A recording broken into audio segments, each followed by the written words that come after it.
Hello guys, welcome to our channel. Double smart cinema వచ్చేసింది. ఆ cinema ఎలా ఉంది, ఏంటి, ఎంత కిరికిరి క్రియేట్ చేసింది అనేది చూద్దాం. పూరి జగన్నాథ్ చాలా రోజుల నుంచి కంబ్యాక్ కోసం ఎదురు చూస్తున్నాడు. ఇస్మార్ట్ శంకర్ బ్లాక్ బస్టర్ కొట్టిన తర్వాత మళ్ళీ మరొక హిట్ లేదు పూరికి. లైగర్ తోటి బాగా దెబ్బతినిపోయాడు. అది మొత్తం దేశం మొత్తాన్ని వాట్లాగా అన్నాడు, కానీ అది అవ్వలేదు. చివరికి ఆయనకే బెడ్స్ కొట్టింది. అయితే ఇక కంబ్యాక్ కోసం చూస్తూ ఉండగా మళ్ళీ తన పాత ఐడియాని బయటకు తీశాడు. అదే ఇస్మార్ట్ శంకర్ ఐడియా. సో ఆ డబుల్ దిమాక్ ఐడియా ఏదైతే ఉందో ఆ దిమాక్ ఐడియాని పెట్టుకొని తన దిమాక్లో మంచి కథ రాసుకుని మొదలెట్టేశాడు. సినిమా అయితే ఆ ట్రైలర్ తోటే మంచి హైప్స్ క్రియేట్ చేసింది. మరి హైప్స్కి తగ్గట్టు ఉందా లేదా అనే క్వశ్చన్ అయితే వచ్చింది. ఎందుకంటే ఆ ట్రైలర్లో చూపించిన మాస్ ఎలిమెంట్స్ కానీ ఇవన్నీ కూడా ఫ్యాన్స్కి బాగా ఎక్కాయి. కానీ కామన్ ఆడియన్స్కి వచ్చేసరికి రెగ్యులర్ పూరి స్టైల్లో ఏదైతే కొడుతూ వస్తున్నాడో అదే కొడుతున్నాడే అనే ఫీలింగ్ అయితే వచ్చింది. కానీ థియేటర్లో కథ చూస్తే కదా అందరికీ క్లారిటీ వచ్చేది. ఈరోజు ఆ సినిమా బయటకు వచ్చేసింది. స్పెషల్ షోస్ పడ్డాయి ఈరోజు. సో ఆ షోస్ రెస్పాన్స్ మాత్రం అదిరిపోయింది. దీంతోపాటు అసలు ఆ సినిమాలో ఏమేమి విషయాలు ఉన్నాయనేది మాట్లాడుకుందాం. Double smart. సో ఫస్ట్లో ఏ కాన్సెప్ట్ ఉందో అదే కాన్సెప్ట్తో వచ్చాడు. అదొక్కటే ఈ సినిమాలో రిపీట్ అయిన థింగ్ అనమాట. సో ఇస్మార్ట్ శంకర్లో ఏదైతే ఆ చిప్ అవతల వ్యక్తి బ్రెయిన్ నుంచి మొత్తం ఎక్స్ట్రాక్ట్ చేసిన ఒక చిప్పు, ఆ ఐడియాస్ని దాన్ని ఇతనిలో పెట్టడము, సో ఇతనిలో ఒక డ్యూయల్ క్యారెక్టర్ అనేది బయటికి రావడము హీరోలో. సో ఆ క్యారెక్టర్ బిహేవ్ చేయడం అదంతా కూడా ఫస్ట్ సినిమాలో చూసాం. అదే పద్ధతిలో ఈ సినిమాలో కూడా అదే తీసుకొచ్చాడు.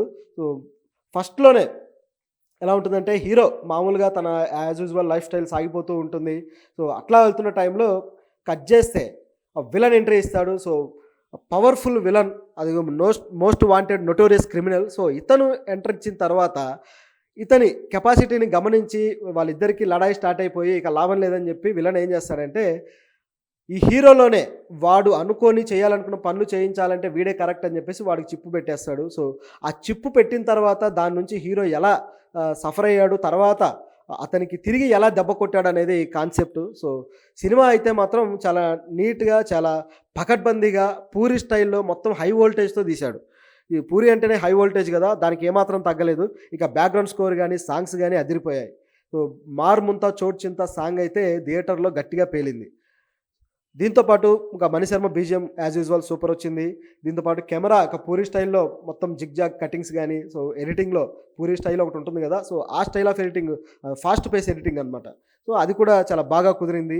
ఇక హీరోయిన్స్ని ఏ స్థాయిలో వాడాలో ఆ స్థాయిలో వాడాడు. పూరి హీరోయిన్స్ అంటేనే తగినంత ఎక్స్పోజింగు, తగినంత యాక్టింగు, తగినంత క్యారెక్టర్ అన్నట్టుగా ఉంటాయి. సో దేనికి అన్ని సమపాలలో మెయింటైన్ చేసి ఆడియన్స్కు పైసా వసూలు క్యారెక్టర్ అయితే సెట్ చేస్తాడు. అదేవిధంగా ఇందులో కావ్య తాపర్ని చాలా బ్యూటిఫుల్గా చూపించాడు, ఇంకా గ్లామరస్గా చూపించాడు. సో సూపర్ అంటే సూపర్ అనమాట.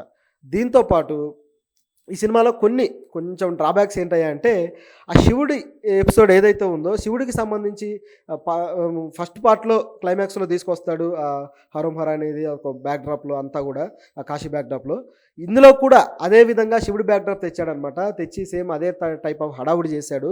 సో అది కాస్త రిపిటేషన్ లాగా, అది కూడా ఇంకొంచెం హై వోల్టేజ్గా కనపడుతుంది. సో అది కొంచెం ఇబ్బందికరం. కాకపోతే అది ఆ టెంపోని ఫస్ట్ పార్ట్ ఏదైతే ఉందో ఆ టెంపోని మెయింటైన్ చేయడం కోసం ఇది తెచ్చినట్టుగా కనపడుతుంది. సరే, ఇదిలా ఉంటే ఆ క్లైమాక్స్ ట్విస్ట్ కానీ, ఆ క్లైమాక్స్ ఎపిసోడ్లో ఫైట్ కానీ అదిరిపోయిందనమాట. ఈ సినిమాలో ఫైట్లన్నీ కూడా నిజానికి రామ్ ఇప్పటిదాకా చేసిన దానికన్నా నెక్స్ట్ లెవెల్లో ఫైట్లు చేశాడు. ఈ సినిమాని నిలబెట్టే యూఎస్బీ ఏదన్నా ఉందయ్యా అంటే అవి ఫైట్సే. ఎందుకంటే కంటెంట్ విషయంలో పూరి కొంచెం యాజ్ యూజువల్గా గతంలో సినిమాలతో పోలిస్తే కాస్త బెటర్గానే వచ్చాడు అనుకోండి ఈ సినిమాతోటి. కాకపోతే మరీ అంత బెటర్ ఏం కాదు, ఓకే గుడ్ అనమాట. అంటే ఖచ్చితంగా చూసి ఎంటర్టైన్ చేయగలిగేంత కంటెంట్ అయితే ఉంది. ఫస్ట్ హాఫ్లో కొద్దిగా కామెడీ బాగా తీసుకెళ్ళాడు. సెకండ్ హాఫ్లో కొద్దిగా సెంటిమెంట్ కూడా గట్టిగానే రంగరించాడు అనమాట. సో ఇట్లా ఈ సినిమా అన్ని యాంగిల్స్లో చూసుకుంటే ప్రతి యాంగిల్లో కూడా సినిమా సాటిస్ఫై అయితే చేస్తుంది. ఒక కామెడీ కావచ్చు, అలాగే ఫైట్స్ కావచ్చు, ఇక డ్యాన్స్ అయితే రామ్ కుమ్మెవతలు పడేశాడు. సో ఇక సాంగ్స్ మణిశర్మ బ్రహ్మాండంగా ఇచ్చాడు. ఇక సినిమాటోగ్రఫీ, ఇక పూరి డైరెక్షన్ చెప్పేదేముంది, యాజ్ యూజువల్గా చేసుకుంటూ వెళ్ళిపోయాడు. తెలంగాణ స్లాంగ్ని, తెలంగాణ అర్బన్ కల్చర్ని, ముఖ్యంగా ఈ అర్బన్ కల్చర్లో ఉండే ఆ స్టైల్ని బాగా చూపించాడు. ఇప్పటిదాకా తెలంగాణలో ఉన్న రూరల్ కల్చర్ని ఎక్కువ హైలైట్ చేస్తూ ఈ మధ్య తెలంగాణ మేకర్స్ సినిమాలు తీశారు. బలగం కావచ్చు, ఇట్లాంటి సినిమాలన్నీ కూడా. కానీ అర్బన్ కల్చర్లో ఏ టైప్లో ఉంటుంది, like Hyderabadi slang, old city type culture, లేదా వరంగల్ స్టైల్ ఆఫ్ కల్చరు, ఇట్లాంటి ఒక అర్బన్ మోడ్ పట్టుకొని దాంట్లో ఒక రామ్కి ఒక స్పెషల్ యాటిట్యూడ్ చూపించి దాన్ని దీంట్లో ఇంకా డబుల్ తీసుకెళ్ళిపోయాడు అనమాట. సో దానివల్ల ఇది క్యారెక్టర్ కరెక్ట్గా పట్టుకుంది ఆడియన్స్కి. సో ఇక రామ్ ఫ్యాన్స్ కావచ్చు, అలాగే పూరి ఫ్యాన్స్ కావచ్చు, వీళ్ళిద్దరికీ కూడా ఇది ఫుల్ చిల్ అయ్యే సినిమా. సో అట్లా ఈ సినిమా ట్రీట్మెంట్ ఇచ్చాడు. కొద్దిగా సినిమా ఓవర్ బడ్జెట్ అయింది అన్న టాక్ అయితే వచ్చింది. అయితే థియేటర్‌లో చూసినప్పుడు సినిమా ఎంత బడ్జెట్ పెట్టాలో అంత బడ్జెట్ కనపడుతూ ఉంది గానీ, మరి ఆ ఓవర్ బడ్జెట్ అనేది కలెక్ట్ అవుతుందా లేదా అన్న ప్రశ్న ఉంది. అట్లాగే ఆ బయర్స్‌కి సంబంధించి కూడా కొన్ని లడాయిలున్నాయి గదా! ఈ సినిమా హిట్ అయింది కాబట్టి ఇక పూరికి ఆ లడాయి గూడా సమసిపోయి మళ్ళీ పూరి ట్రాక్ ఎక్కేసినట్టే ఇక నుంచి పూరి ధూమ్‌ధామ్ చేయబోతున్నాడనమాట.